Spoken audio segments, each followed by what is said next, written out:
यात्रा पर हमारा हिंदू समाज गिरिराज जी जैसे और प्रदीप जैसे मतलब क्या कहते हैं उसको, चिंटू नेता के ऊपर थूक रहा है। तेजस्वी जी मुख्यमंत्री होते तो नफरती चिंटू की हिम्मतें नहीं होती कुछ करने की, तो करते या न करते तो बात की बात है। ये सब लफंगे लोग हैं, ट्रक चोर और न जाने कौन कौन साइकिल चोर आज पहुंच गए। तो आप इधर उधर की बात कर रहे हो, मैं नहीं खोलना चाहता, बहुत बात है। नमस्कार, आप देखना शुरू कर चुके हैं लाइव फीडीज को। मेरा नाम अभिषेक है। बिहार में हिंदू स्वाभिमान यात्रा को लेकर काफी बवेला मचा हुआ है।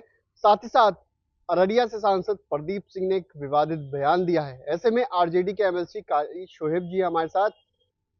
रहना है तो हिंदू बनना पड़ेगा। सबसे पहली बात, आपने कहा कि बावेला मचा हुआ है। बावेला नहीं मचा हुआ है। इस यात्रा पर हमारा हिंदू समाज गिरिराज जी जैसे और प्रदीप जैसे मतलब क्या कहते हैं उसको, चिंटू नेता के ऊपर थूक रहा है। आप किसके स्वाभिमान की बात कर रहे हो?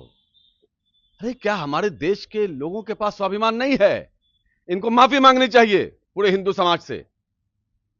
क्या हमारे लोगों के पास, हमारे भाई के पास स्वाभिमान नहीं है? आप यही कहना चाह रहे हो? शर्म नहीं आती है? अररिया में रहना होगा और बिहार में रहना है और देश में रहना है तो इंसानियत कहना होगा, मोहब्बत कहना होगा, बाबा साहब भीमराव अंबेडकर के संविधान पे चलना होगा, उनके संविधान से निकली हुई बातों को मानना होगा। देश में रहना है तो गांधी के रास्ते पर चलना होगा। देश में अगर रहना है, अररिया में रहना है तो गांधी के आदर्श पर चलना होगा। आप क्या बात कर रहे हो? आप, इन्होंने पूरे समाज को अपमानित करने का काम किया है। समाज इनको जवाब देगा। ये सब लफंगे लोग हैं, ट्रक चोर और न जाने कौन कौन साइकिल चोर आज पहुंच गए। तो आप इधर उधर की बात कर रहे हो, मैं नहीं खोलना चाहता, बहुत बात है। देश में रहना होगा तो ठीक से संविधान को मानते रहना होगा। तो शर्म आनी चाहिए इनको चुल्लू भर पानी में डूब जाना चाहिए। अरे ये लोग वही नेता हैं कि जब जब मुंह खोलते हैं ना, उसमें से मल निकलता है। अब इनका मल निकलता है मुंह से। अब इससे गंदी बात और क्या हो सकती है?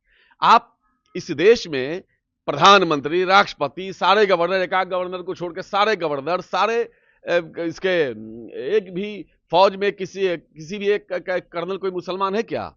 सब लोग हिंदू समाज से हैं।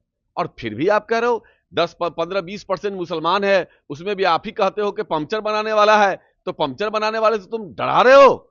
इसका मतलब है कि जो इतनी बड़ी 100 करोड़ से ज्यादा जो हमारा हिंदू आबादी है इस देश में, उसको आप कमजोर और ये बता रहे हो, कमजोर बताने की कोशिश कर रहे हो, डरा रहे हो। ये सारे के सारे लोग ये नफरती चिंटू हैं। ये भारत के हितैषी नहीं हैं, भारत के बारे में अच्छा नहीं सोच सकते हैं। आप कह रहे हो अब हिंदुस्तान नाम है इसका, भारत नाम है, भारत मां के नाम से लोग इसको पूजते हैं।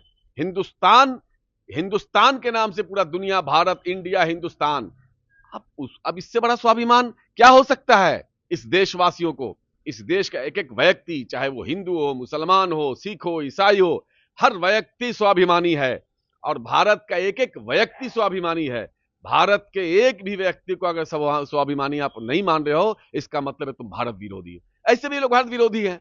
ये लोग तो पाकिस्तान से मोहब्बत करने वाले लोग हैं ना। उस इलाके में दुर्गा पूजा भी होने नहीं देते। कौन बोलता है नहीं होने देते? यही तो भारत की खूबसूरती है।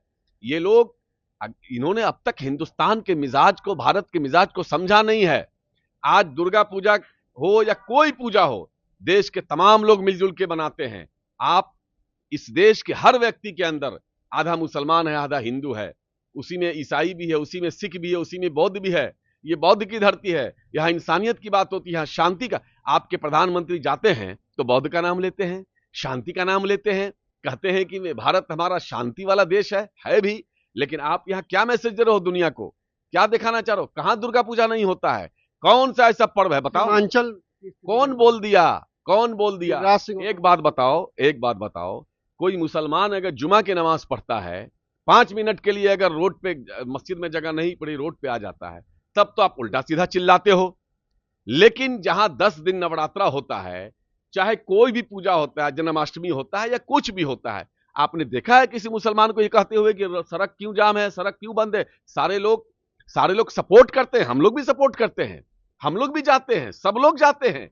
बहुत ऐसे लोग हिंदू भाई हैं जो रमजान में रोजा रखते हैं। अब बहुत ऐसे हमारे हजारों लाखों मुसलमान हैं जो नवरात्रा करते हैं। यही तो इस देश की खूबसूरती है, जो छठ करते हैं।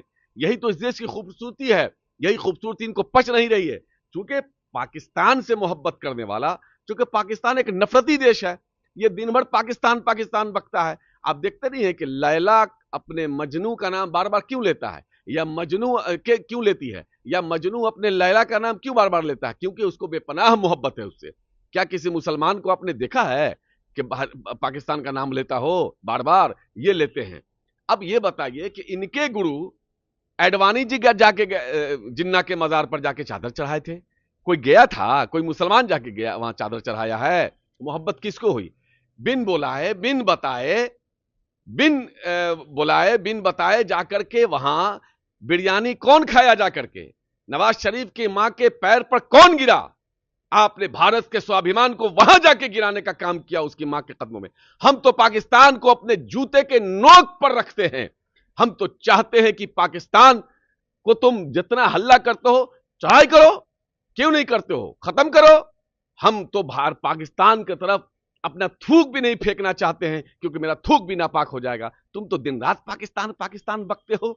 पाकिस्तान के मानने वाला और पाकिस्तान से मोहब्बत करने वाले गिरिराज सिंह, भारत में रहना होता और रहना होगा तो भारत के संविधान पे चलना होगा। ये नफरती चिंटू वाला जो आपका भाषा है उसको बंद करना होगा, लफुआगिरी बंद करना होगा, नहीं तो बिहार की और देश की जनता आपको सिखा देगी। और बिहार में राष्ट्रीय जनता दल का एक एक कार्यकर्ता कोने कोने में इस बात तैयार खड़ा है कि जिस दिन आपने बिहार को जलाने की कोशिश की, ईंट से ईंट बजा देगा। राजद का कार्यकर्ता नहीं रहने वाला है खामोश। नीतीश कुमार जी को जवाब देना चाहिए। इनको शर्म नहीं आती है? ये सारी चीजें नीतीश कुमार के शाह पर हो रहा है। नीतीश कुमार एक फर्जी सेकुलर है, नीतीश कुमार एक ढोंगी सेकुलर है। नीतीश कुमार ने बिहार को बर्बाद करने का काम किया है। नीतीश कुमार ने बिहार में भाईचारा खत्म करने के लिए सारे रास्ते दरवाजे खोल दिए आरएसएस के।